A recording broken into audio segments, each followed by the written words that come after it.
మహిళల కోసం central bank of India ఇప్పుడు మీకు అందిస్తోంది గృహ రుణం అతి తక్కువ వడ్డీ రేట్లకే ప్రత్యేక సెంట్ గృహలక్ష్మి. పూర్తి వివరాలకు వెంటనే సంప్రదించండి 18003030. దేశవ్యాప్తంగా ఈ తిరుమల దేవస్థానం సంబంధించినటువంటి లడ్డు వివాదం అయితే కొనసాగుతుంది. ప్రధానంగా ఆంధ్రప్రదేశ్లో గత ప్రభుత్వం నిర్లక్ష్యం వల్ల ఈ వివాదం అయితే కొనసాగిందని ఇప్పుడున్నటువంటి అధికార పార్టీ నాయకులు అయితే చెప్తున్నారు. ప్రస్తుతం దీనిపై మాట్లాడేందుకు రాజమండ్రి మాజీ ఎంపీ మార్గాన్ భారతి గారు మాట్లాడదాం. సార్ చెప్పండి, లడ్డు వివాదం ఏ విధంగా చూడాలి చెప్పండి సార్. అదేనండి, ఇప్పుడు ఇందాక ప్రెస్ మీట్లో చెప్పా క్లియర్గా, this is completely political driven అని అడుగుతాం. ఇప్పుడు చంద్రబాబు నాయుడు గారు 2 నెలలు కాల వ్యవధి టైం తీసుకుని రిపోర్ట్స్ చేతిలో పెట్టుకున్న తర్వాత 2 నెలల తర్వాత చెప్తా ఉన్నాడు. సెప్టెంబర్ 19 లెజిస్లేటివ్ మీటింగ్లో ఆయన చెప్తా ఉన్నాడు, ఇందులో యానిమల్ ఫ్యాట్ కలిసింది, బీఫ్ టాలో అని, లార్డ్ అని, ఫిష్ ఆయిల్ కలిసింది అని చెప్పి ఆయన చెప్తా ఉన్నాడు. మరి జూలై 19వ తారీఖున వీళ్ళకి రిపోర్ట్స్ వచ్చినప్పుడు, 12వ తారీఖున రిపోర్ట్స్ వచ్చినప్పుడు సెప్టెంబర్ 19 దాకా ఎందుకు ఆగాడని అడుగుతున్నా.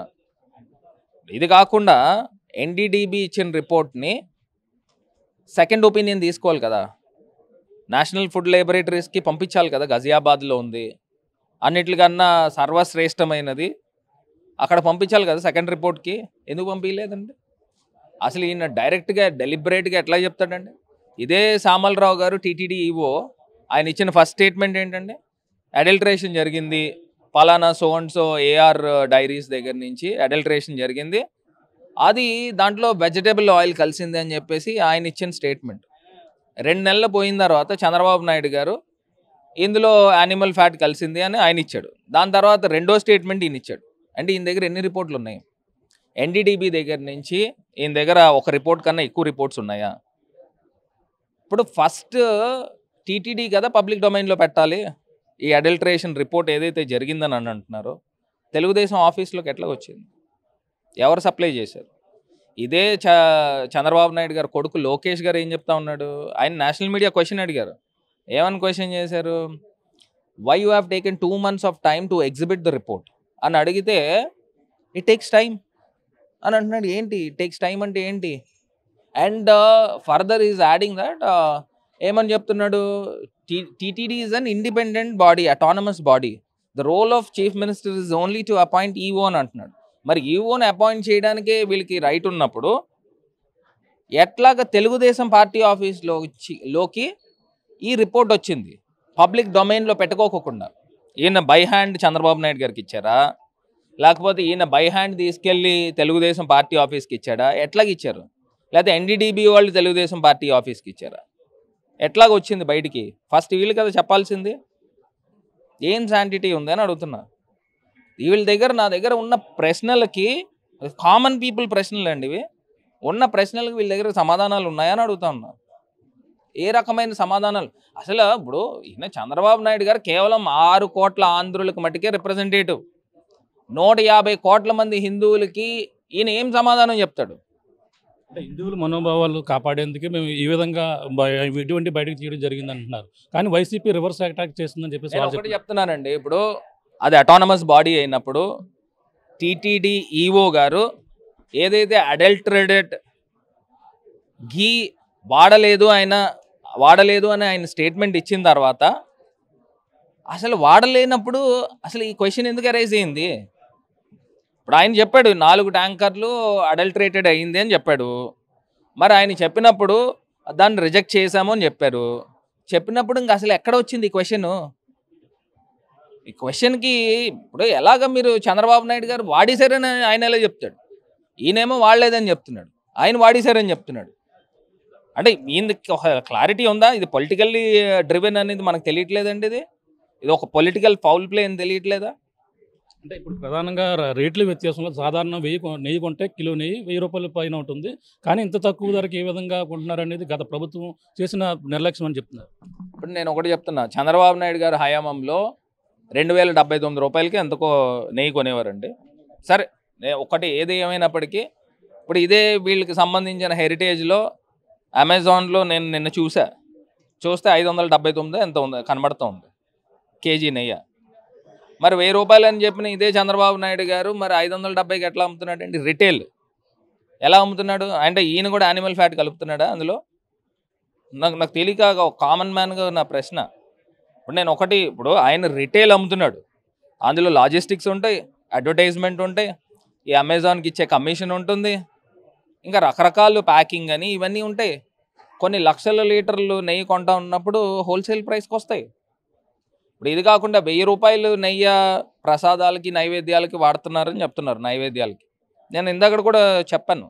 ఇప్పుడు దేశవాళీ కపిల గోవుల దగ్గర నుంచి నెయ్యి తీయచ్చండి.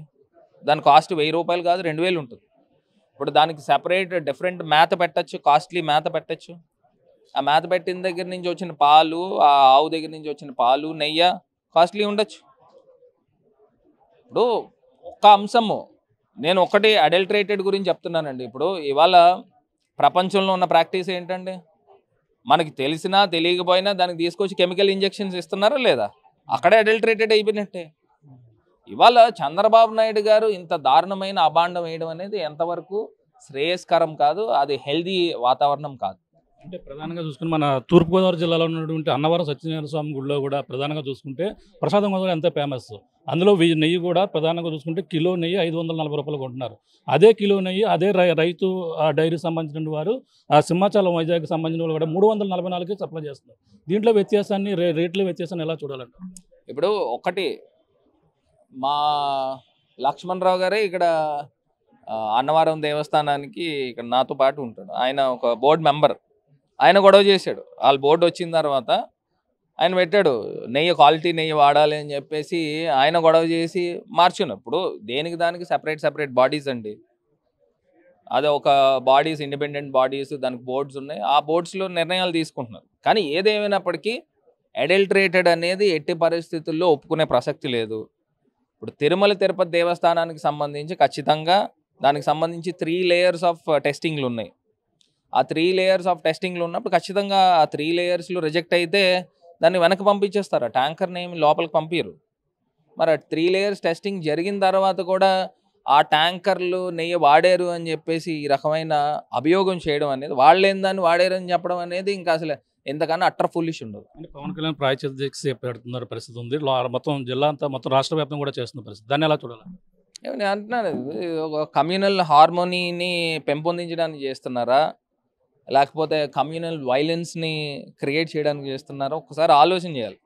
ఇప్పుడు ప్రాయశ్చిత్తం అంటే ఏంటండి, ఎవరైనా తప్పు చేస్తే ప్రాయశ్చిత్తం చేస్తారు. మరి ఎందుకు చేస్తున్నారు? తప్పు చేస్తే చేసిన వాళ్ళు కదా ప్రాయశ్చిత్తం చేయాలా. ఇప్పుడు ఇదే చంద్రబాబు నాయుడు గారు సిట్ వేశారు. అది స్పెషల్ ఇన్వెస్టిగేషన్ టీం ఏం చేస్తారనండి, ఆల్రెడీ చంద్రబాబు నాయుడు గారు అభియోగం చేసేసాడు. ఇప్పుడు ఈ సిట్ ఎవరికి రిపోర్ట్ చేస్తారు? చంద్రబాబు నాయుడు గారు చేస్తారు. ఆల్రెడీ ఆయన తీసుకొచ్చి ఇంకో నువ్వు తప్పు చేసావని అభియోగం చేసిన తర్వాత ఆ రిపోర్ట్ ఆయనకు అనుకూలంగానే రాస్తారు కదా. ఎవరైనా ఇండిపెండెంట్ ఎంక్వైరీ చేపిస్తారు. సుప్రీంకోర్టు చీఫ్ జస్టిస్తోనో, రిటైర్డ్ జస్టిస్తోనో, లేకపోతే సిబిఐతోనో ఇట్లాగా ఎవరైనా కోరతారు. అంతేగాని ఈయన తీసుకొచ్చి నేను సిట్టేస్తాను, ఆయన నాకు రిపోర్ట్ చేస్తాడు, నేను ప్రజలకు చెప్తానని అంటే ఇది చిన్న పిల్లల్ని అడిగినా కూడా చెప్తారు. దీంట్లో మ్యానిపులేషన్ ఏంటి? కూటమి ప్రభుత్వం వచ్చిన తర్వాత, అధికారంలోకి వచ్చిన తర్వాత ఎన్నో సమస్యలు ఎదుర్కొన్నాం, వరదలు కావచ్చు ఇవన్నీ కూడా ఎదుర్కొన్నాం. కానీ ఇప్పుడు లోటు బడ్జెట్లో ఉన్న ప్రభుత్వాన్ని నడిపిస్తుంటే ఒక పక్కన వైసీపీ కావాలని ఈ విధంగా రెచ్చగొడుతున్నారని చెప్తున్నారు. నేను ఒక్కటే అడుగుతున్నానన్న, 2019 దాకా చంద్రబాబు నాయుడు గారు ముఖ్యమంత్రి చేశారు కదా, ఆయన రాష్ట్ర ఖజానాలో మిగిల్చింది 100 కోట్లే. జగన్ అన్న ఎప్పుడైనా కంప్లైంట్ చేశాడు ఈ రకమైన కార్యక్రమం? ఆయన చిరునవ్వుతో ఎదుర్కొంటున్నాడు, ముందరికెళ్తున్నాడు. ఇదే చంద్రబాబు నాయుడు గారు 4 నెలల కాలంలో 43,000 కోట్ల రూపాయలు అప్పు చేశాడు. 4 నెలల్లో 43,000 కోట్ల రూపాయలు. ఇప్పుడు విజయవాడ వెళ్ళండి, అక్కడ ఉన్న ప్రజలు సాటిస్ఫాక్షన్తో ఉన్నారో లేదో ఒకసారి మీరు కనుక్కోండి. మీరు గ్రౌండ్ రిపోర్ట్, మీరు జర్నలిస్టులు కదా, మీకే అర్థమైపోతుంది. ఎవరు హ్యాపీగా లేరు. ఏదో కొంతమందికి మనం ఏదో ఇచ్చేసామా, పెట్టేసామా. ఏం చెప్పేవారు, ప్రతిరోజు 6 లక్షల ఫుడ్ ప్యాకెట్లు, 7 లక్షల ఫుడ్ ప్యాకెట్లు, మళ్ళీ వివిధ సంస్థలు అన్నీ కూడా చేస్తూ ఉన్నారు. అసలు గవర్నమెంట్ ఏం చేసిందని అడుగుతున్నా. ఇప్పుడు జగన్ అన్న ఏం చేసేవాడు, ఆ టైంలో ఏదైనా ఒక విపత్తు వస్తే ఒకటే మాట చెప్పాడు, వారం రోజుల తర్వాత నేను ఆ ప్రాంతంలో నేను పర్యటిస్తాను, ఏ ఒక్కళ్ళ దగ్గర నుంచి నాకు కంప్లైంట్ వస్తే మటుకి ఏ కలెక్టర్ని ఊరుకోను అని చెప్పి ఆయన చేసిన కార్యక్రమం. చంద్రబాబు నాయుడు గారు ఏం చేసేవారండి, ఆయనే తీసుకెళ్ళి, ఇప్పుడు ఆయన బోట్లో ప్రయాణం చేస్తాడంట, ఆయన బోట్లో కూర్చున్నాడు. అప్పుడు నా ఫొటోస్ వీడియోస్ కూడా చూశాను. కిందన ఒక మనిషి దిగి ఆయన లాగుతూ ఉన్నాడు. ఆ బోట్ని. అలా ఎందుకు వెళ్ళడం ఎందుకు?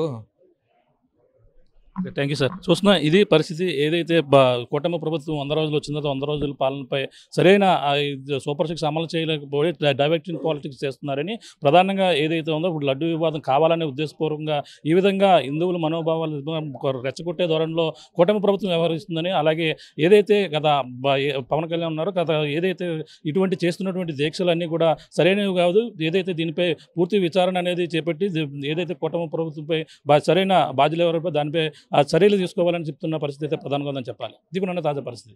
కెమెరా విజయ్తో ప్రకాష్, RTV రాజమండ్రి. మరిన్ని వీడియోస్ కోసం ఛానల్ ని సబ్స్క్రైబ్ చేయండి. లేటెస్ట్ అప్డేట్స్ కోసం వాట్సాప్ ఛానల్ ని ఫాలో చేయండి. అండ్ లింక్ డిస్క్రిప్షన్ లో ఉంది.